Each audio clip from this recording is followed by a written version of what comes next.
Jail में बंद होने के बाद भी लॉरेंस बिश्नोई जुर्म की दुनिया का बादशाह बना हुआ है। पूरी दुनिया में उसकी गैंग के आदमी मौजूद हैं। लॉरेंस बिश्नोई 2014 से ही सलाखों के पीछे है, जहां से वह बड़ी चतुराई से देश विदेश में फैला अपना क्राइम नेटवर्क चलाता है। गैंगस्टर लॉरेंस बिश्नोई का नाम बाबा सिद्दीकी की हत्या के बाद एक बार फिर से चर्चा में है। हालांकि ये पहला मामला नहीं है जिसमें लॉरेंस बिश्नोई का नाम सामने आया हो। लॉरेंस बिश्नोई ने देश भर में जुर्म और दहशत का एक ऐसा माहौल बनाया है जिसकी गूंज दूर दूर तक सुनाई पड़ती है। लेकिन अब लॉरेंस बिश्नोई की आंखों में बिहार पूर्णिया से निर्दलीय और बाहुबली सांसद पप्पू यादव खटकने लगे हैं। अब उन्हें धमकी भरे कॉल तक आने लगे हैं, जिसमें पप्पू यादव को कथित तौर पर गैंगस्टर लॉरेंस बिश्नोई के गुर्गे ने धमकी दी है। आपको धमकी देने की बात सामने आ रही है। हमको नहीं समझ में आता है कि क्या भैया, मैं बार बार कह रहा हूँ कि मैं अपने कामों में लगा हूँ, जनता के कामों में लगा हुआ हूँ, जनता की जिम्मेदारी के बारे में मुझे पता है। मैं झारखंड चुनाव में लगा हुआ हूँ। एक गिलहरी की जो जिम्मेदारी है झारखंड में, महागठबंधन ने जिस दायित्व को दिया है, और हेमंत जी और हम एक परिवार के हैं, हमें लगता है कि स्वाभिमान की लड़ाई है, बाहरी गुंडे और भीतरी नायक के बीच की लड़ाई है। बाहरी लोग कब्जा करना चाहते हैं, जैसे छत्तीसगढ़ और उड़ीसा में कब्जा किए हैं। यहाँ जल जंगल जमीन पर कब्जा की बात है। सबसे अधिक बीजेपी की सरकार रही है, उन लोगों ने झारखंड को लूटा है। उसको बचाने की जिम्मेदारी सबकी है, उसमें मैं भी हूँ। तो मैं अपने कामों में लगा हूँ। आज पाकुड़ जाना था, लेकिन यहाँ काम है तो मैं यहाँ पर अभी जा रहा हूँ। जलसे हैं, कौशकीपुर में अनेक चीज़ें हैं।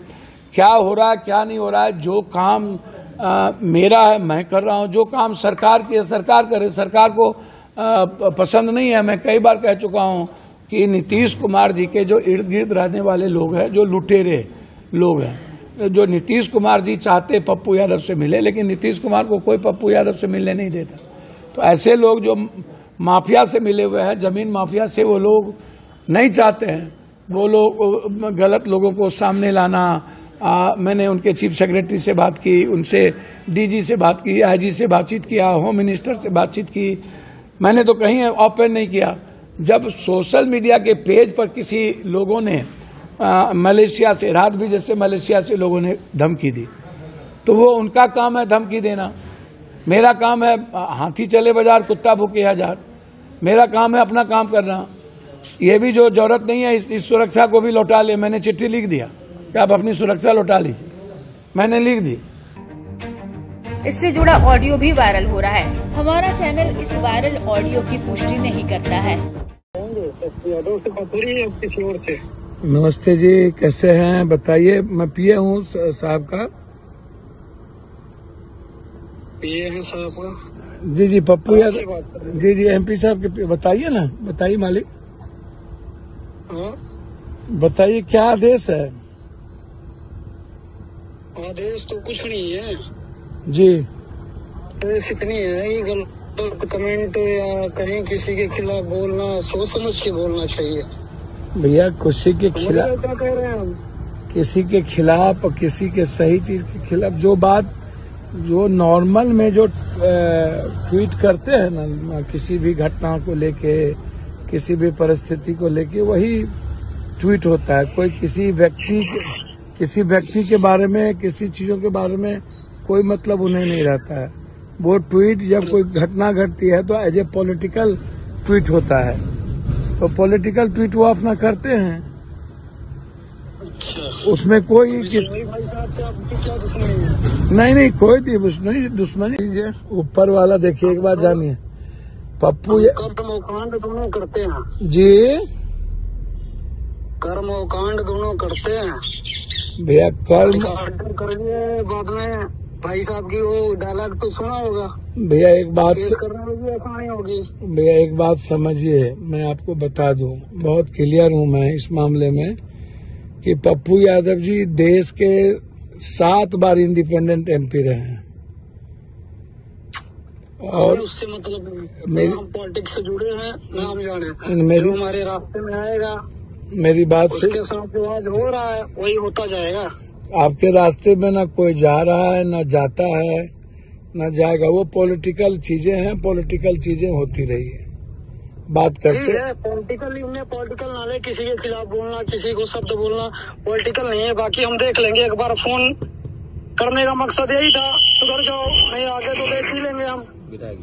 नहीं, निश्चित रूप से आप बेफिक्र रहे, आप बेफिक्र। हम फोन नहीं करेंगे, ना हमें डिस्टर्ब करना। ओके। अरे वैसे लिख बताया जा रहा है कि पप्पू यादव के भड़काऊ टिप्पणियों से लॉरेंस गैंग के गुर्गे नाराज हैं। पप्पू यादव के पीए को धमकी देते हुए गैंग के शूटर ने कहा कि उन्हें किसी के भी खिलाफ सोच समझकर बोलना चाहिए। आपके बिश्नोई भाई से क्या दुश्मनी है? बाद में वो धमकी देता है कि हम कर्म और कांड दोनों करते हैं। इस पर उनके पीए कहते हैं कि वह 7 बार के सांसद हैं। तो इस पर कॉलर धमकी देता है कि एक बार फोन करने का मकसद यही था कि सुधर जाओ, नहीं आगे तो देख ही लेंगे हम। बताया जाता है कि लॉरेंस गैंग से धमकी मिलने के बाद पप्पू यादव की बोली बदल सी गई है।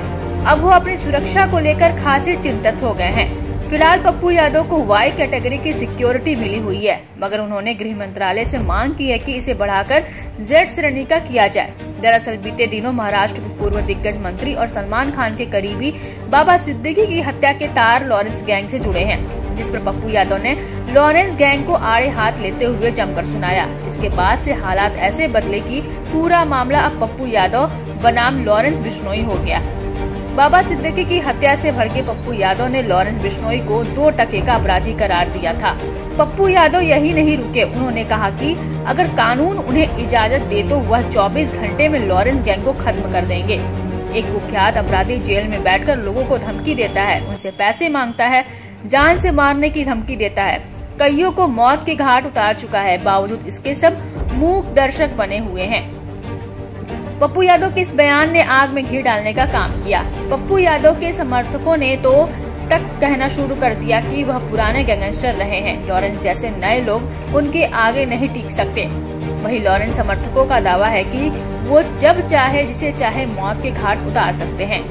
बीते दिनों पप्पू यादव तो लॉरेंस गैंग को खुली चुनौती देते हुए मुंबई तक पहुंच गए थे, जहां उन्होंने बाबा सिद्दीकी के बेटे से मुलाकात की।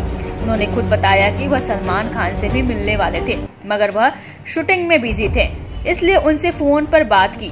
इसके बाद से माना जाने लगा कि लॉरेंस बिश्नोई का अगला टारगेट कहीं सांसद पप्पू यादव तो नहीं बन गए हैं, जो अपने तीखे तेवर से गैंग को भड़काने का काम कर रहे हैं, मगर अब उनकी बोली ठंडी पड़ती नजर आने लगी है।